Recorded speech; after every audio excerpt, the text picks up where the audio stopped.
A man in a woman's headscarf stumbles out of his own front gate, face burning with shame. Behind him, his wife cracks a whip and screams loud enough to stop a whole market street. Then a handsome young stranger lifts one finger and barks, "Go back." This happens in Da-ming, in a respectable courtyard that no longer feels respectable. The man is Scholar Yang Wan-shih. He is in his 40s, educated, neatly dressed, and terrified of his wife. Her family name is Yin. Her temper is not just sharp, it's a storm that never ends. If Yang disagrees with her by even a breath, she lashes him with a whip. In that same house lives Yang's father, over 60, widowed and treated like a servant. His clothes are rags. He eats only what he can get. Yang Wan-shih and his younger brother, Yang Wan-jung, sometimes steal a bowl of rice for their father. They do it like thieves in their own home. And because the old man's torn coat would bring laughter from guests, the brothers make sure he never appears when visitors come. Yang Wan-shih has no son. He has taken a concubine, Lady Wang. But even she lives quietly, afraid to speak from dawn to dusk.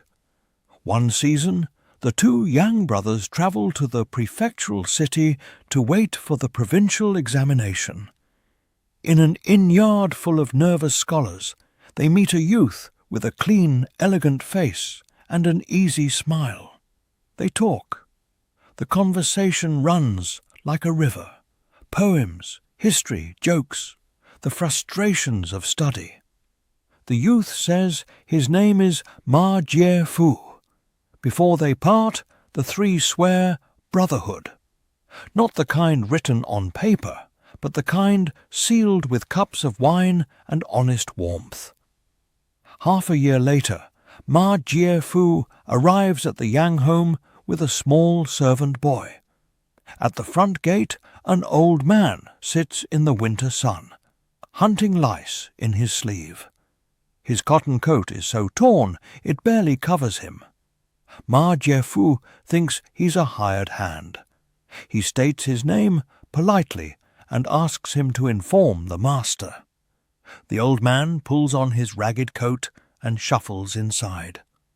Someone nearby murmurs to Jieh-fu, almost embarrassed, "That old fellow, that's Scholar Yang's father." Jieh-fu freezes. His eyes widen, not with disgust, but with shock. Then the two Yang brothers appear, dressed properly, smiling too hard, welcoming him in as if nothing is wrong. Inside, Jieh-fu bows and asks to pay respects to his sworn father, the old man. Yang Wan-shih quickly blocks the request. He says his father is a little ill, not fit to see guests. He urges Jieh-fu to sit, to drink, to talk.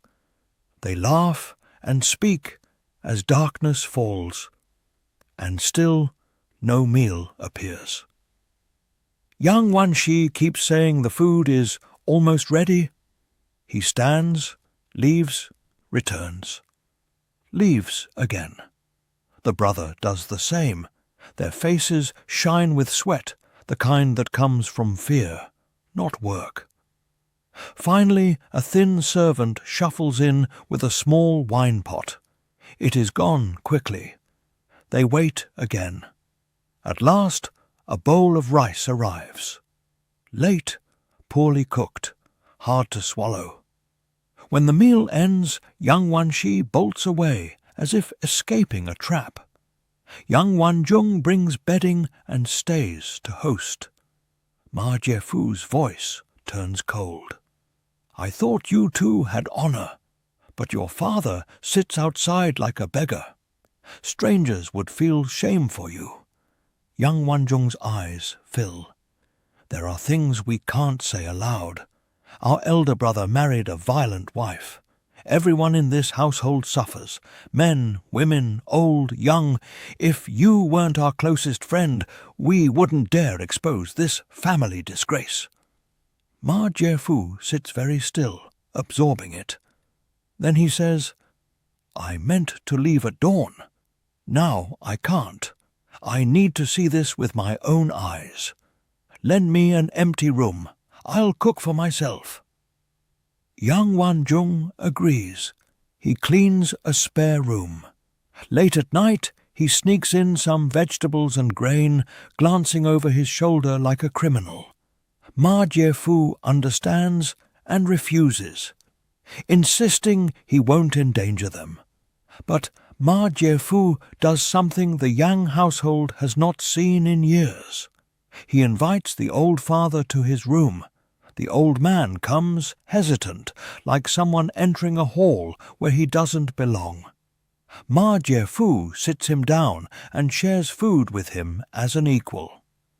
The next day, Ma Jieh-fu goes into town, buys cloth, and has new clothes made for the old man. When the father puts them on, the fabric clean and whole against his skin, the old man trembles.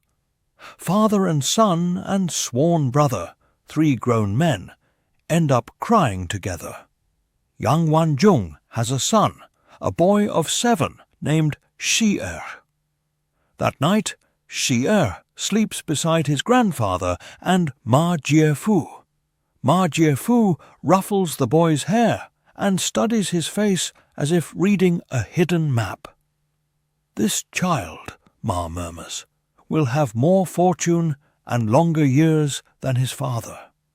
But in youth, he will suffer." Word reaches Lady Yin that the old man is eating steadily now, peacefully. Her rage lights up the house. She curses from her room, then from the courtyard, then nearer and nearer to Ma Jieh-fu's door, making sure he hears every word. The brothers sweat and fidget, too frightened to stop her. Ma Jieh-fu listens as though he hears nothing at all. Then the real cruelty breaks loose. Lady Wang, the concubine, is 5 months pregnant, something Lady Yin only discovers late, as if the news itself is an insult. Lady Yin drags her out, strips her clothes, and beats her. After that, she calls her husband in and forces him to kneel. She ties a woman's headscarf on him, humiliation like a collar, and whips him out the front gate. Yang Wan-shih can't bear to face the street. He stalls inside, trembling. Lady Yin drives him with the whip anyway. He runs out.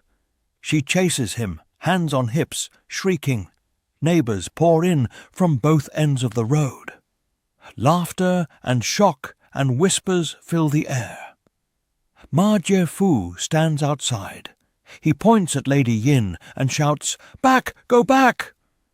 Something impossible happens. Her body obeys before her pride can argue. She spins and runs as if pursued by ghosts. One shoe flies off. Her foot binding cloth trails behind her in a crooked ribbon.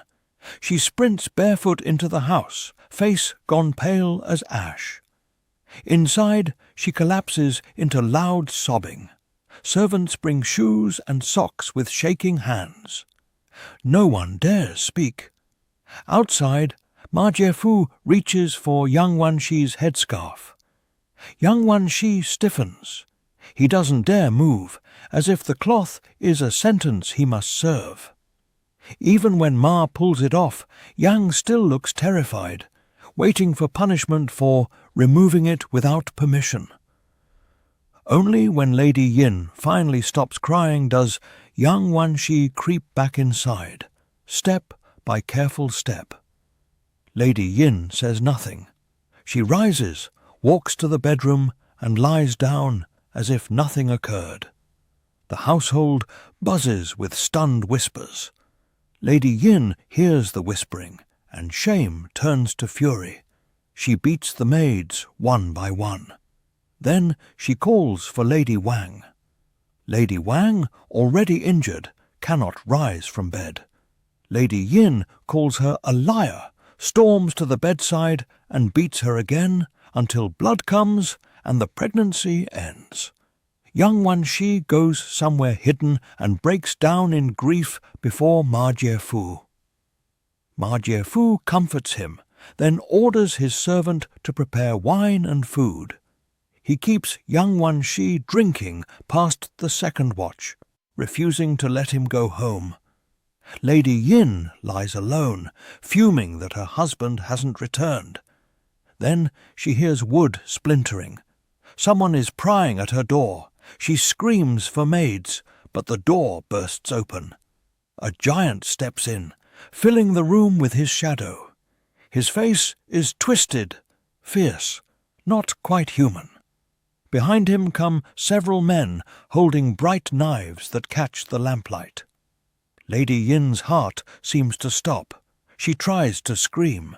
The giant presses a blade tip to her throat.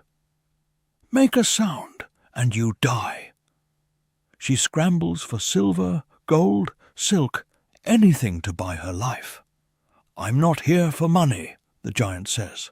"I'm an envoy of the underworld. I've come for the heart of a violent woman." Lady Yin drops to her knees and pounds her head on the floor until her skin splits. She begs, shakes, sobs. The giant does not soften. He draws the knife across her chest. One long cut, then another, and another. With each slash he names a sin, as if reading from a record. For this, should you die or not? For that, should you die or not? The list goes on, the cuts multiply.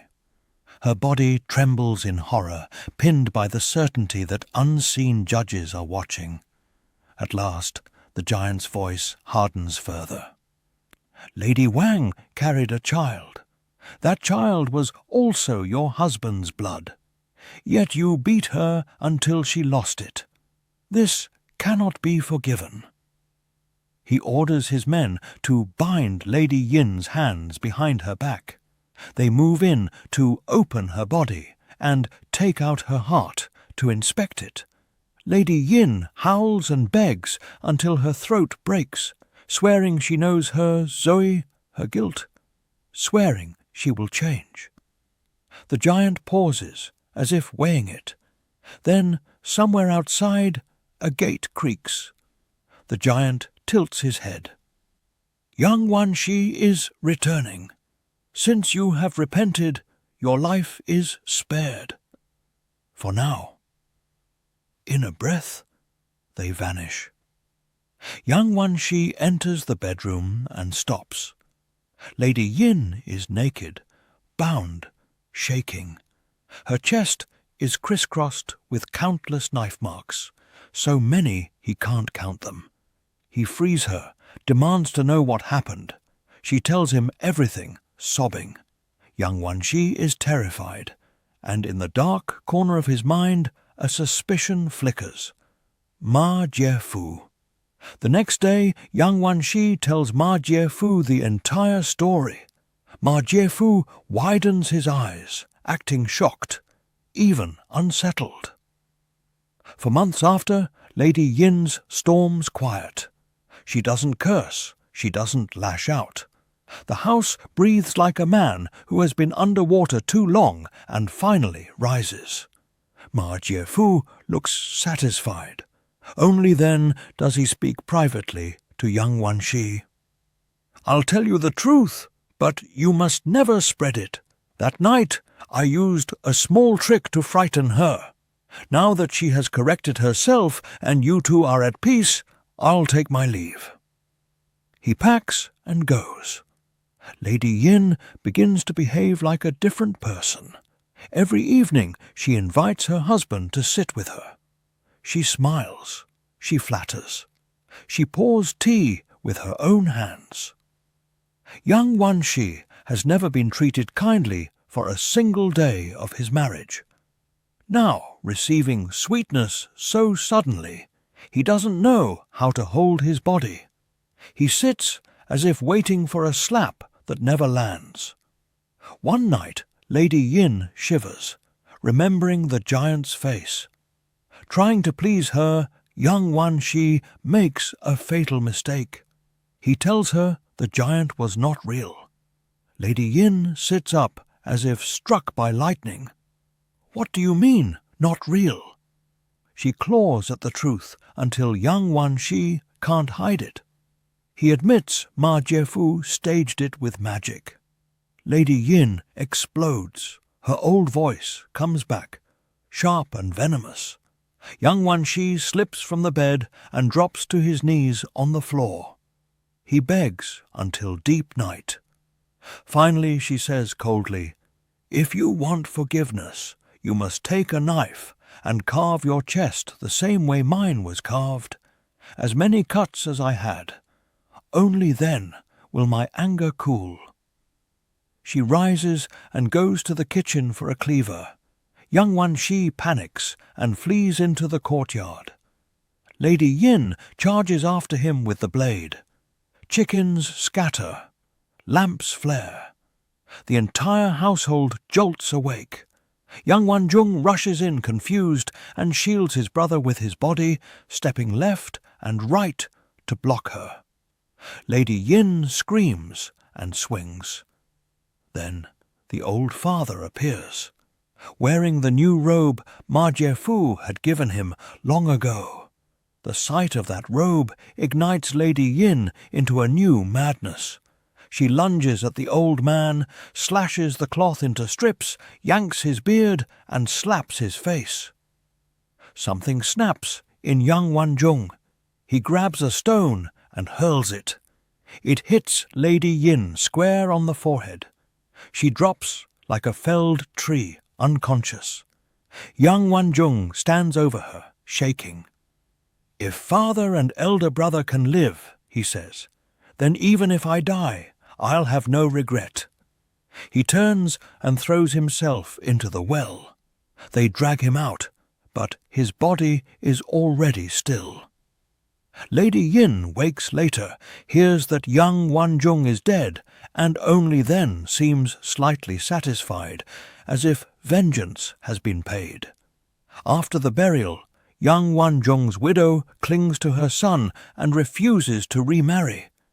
Lady Yin starves and insults her until the woman is forced out, driven away like an animal. The boy, Hsi-erh, remains. Now the house has one small child, receiving the cruelty meant for everyone else. He's beaten daily. He gets cold scraps only after the household has eaten. In less than half a year he is thin as a twig, barely alive. One day Jieh-fu arrives again. Young Wan-shih hurriedly tells the servants not to inform Lady Yin. Jieh-fu sees the old father in rags again and stiffens. He hears young Wan-jung is dead and stamps his foot in grief. Then a tiny figure runs in and clings to him. "Uncle Ma," the boy keeps saying over and over, as if the words are a lifeline. Jieh-fu doesn't recognize him at first. He bends, studies the hollow cheeks, the stick arms. When he realizes it's Hsi-erh, his face changes. "How did you become like this?" The old father, ashamed and trembling, explains. Jieh-fu turns on young Wan-shih with open fury. "I said you weren't fit to be called a man, and I was right. This family has one seedling left. If the child dies, then what?" Young Wan-shih can only bow his head and cry. Not long after, Lady Yin learns Jieh-fu has returned. She doesn't dare storm out herself. Instead, she drags young Wan-shih inside and slaps him hard, again and again, ordering him to drive Ma away. Young Wan-shih stumbles back out, face marked with clear red handprints. Jieh-fu points at his cheek, disgusted. You can't control her, but can't you divorce her? She beat your father, drove your brother to death, and you endure it. How do you live with yourself? The words land. For a moment, Yang Wan-shih looks almost awake. Jieh-fu presses harder. If she refuses to go, force her out. Even if you kill her, don't be afraid. I have 2 or 3 close friends in high office. They'll protect you. Fueled by shame, Yang Wan-shih charges toward the inner rooms and meets Lady Yin face to face. She barks, "What are you doing?" Yang Wan-shih's courage collapses like paper in rain. His knees buckle. He drops to the floor and blurts helplessly, Ma told me to divorce you." Lady Yin's rage flares. She spins, searching for a weapon. Yang Wan-shih scrambles away and runs out again. Jieh-fu looks at him as if looking at a broken tool. "You're beyond saving." Then Jieh-fu opens a chest. He takes out a pinch of powder, stirs it into water, and hands it to Yang Wan-shih. "This is called the husband rebuilt powder. I don't use it lightly. It can harm a man, but we have no choice." Yang Wan-shih drinks.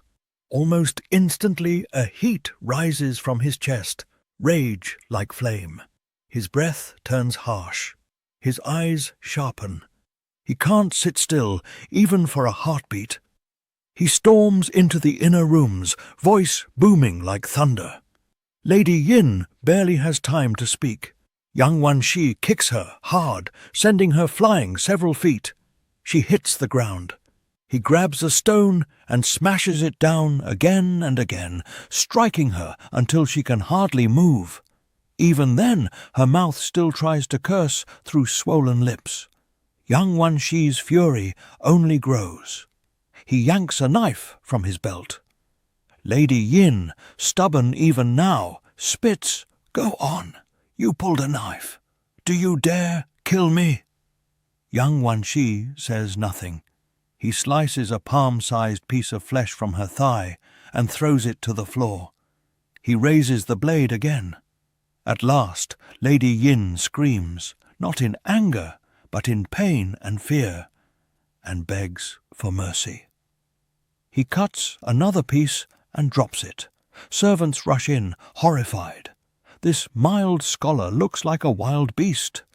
They seize him, pull him out by force.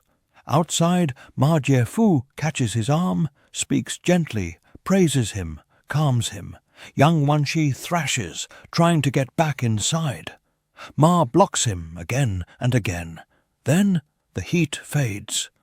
The drug's strength drains away. Yang Wan-shih's shoulders sag.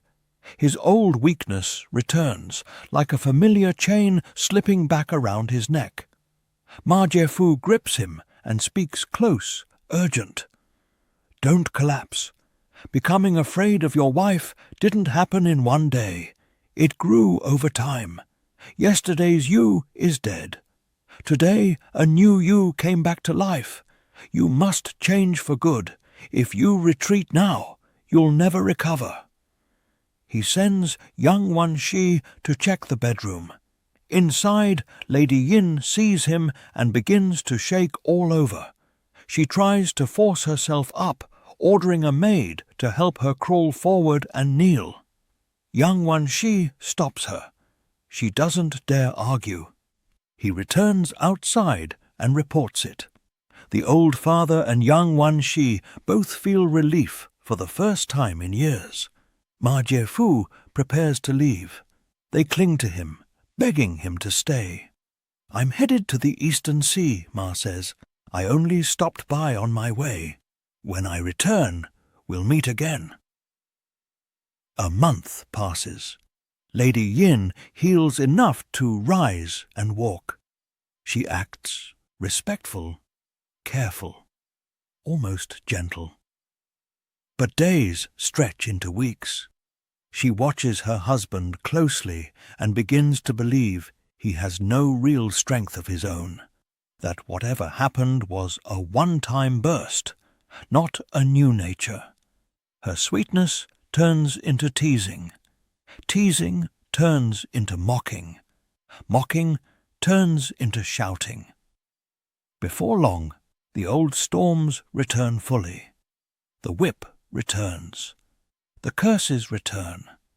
The old father can't endure it. One night he slips away in the dark and flees to Henan, becoming a wandering priest. Young Wan-shih is too frightened even to search for him. More than a year later, Ma Jieh-fu comes again. He learns everything, how Lady Yin returned to her old ways, how the old father fled, how the household rotted back into terror. Ma Jieh-fu's face hardens with anger. He scolds young Wan-shih mercilessly. Then he lifts Hsi-erh onto the back of a donkey, takes the reins, and leaves, without looking back at young Wan-shih. From that day on, the village's respect for Scholar Yang vanishes. When the education inspector visits to evaluate the scholars, he hears of young Wan-shih's conduct and strips him of his student status. Years later, fire tears through young Wan-shih's home. The house and property turn to ash, and the flames spread to neighbors. The village seizes young Wan-shih and drags him to the prefectural office. The lawsuit ends with heavy fines. His wealth drains away. Then his shelter. Then even the chance to borrow a room. Neighbors warn each other, do not rent to him, do not house him. Even Lady Yin's own brothers, ashamed and furious at her behavior, refuse to help. They won't take her back. Desperate, young Wan-shih sells Lady Wang, the concubine, to a wealthy household. Then he and Lady Yin head south like broken travellers. When they reach the Henan border, even their travel money runs out. Lady Yin refuses to continue. She screams that she wants to remarry. A butcher has recently lost his wife. He pays 300 strings of cash and buys Lady Yin. Young Wan-shih is left alone. He becomes a beggar, drifting between towns and villages. One day, young Wan-shih begs outside a grand estate. The gatekeeper curses and tries to chase him away. Then a government official steps out of the gate. Young Wan-shih drops to his knees and weeps, begging for a bowl of food. The official pauses, studies his face, and asks his name. His expression changes. "Uncle? It's you. How did you fall this low?" Young Wan-shih looks up. He stares. And then he recognizes the man. It is Hsi-erh, his younger brother's son. Young Wan-shih breaks into loud sobs. Hsi-erh brings him inside. The halls are tall. The rooms are bright. The place shines with wealth and careful order. Then an old man appears, leaning on a child attendant, grey, thin, but alive. It is young Wan-shih's father.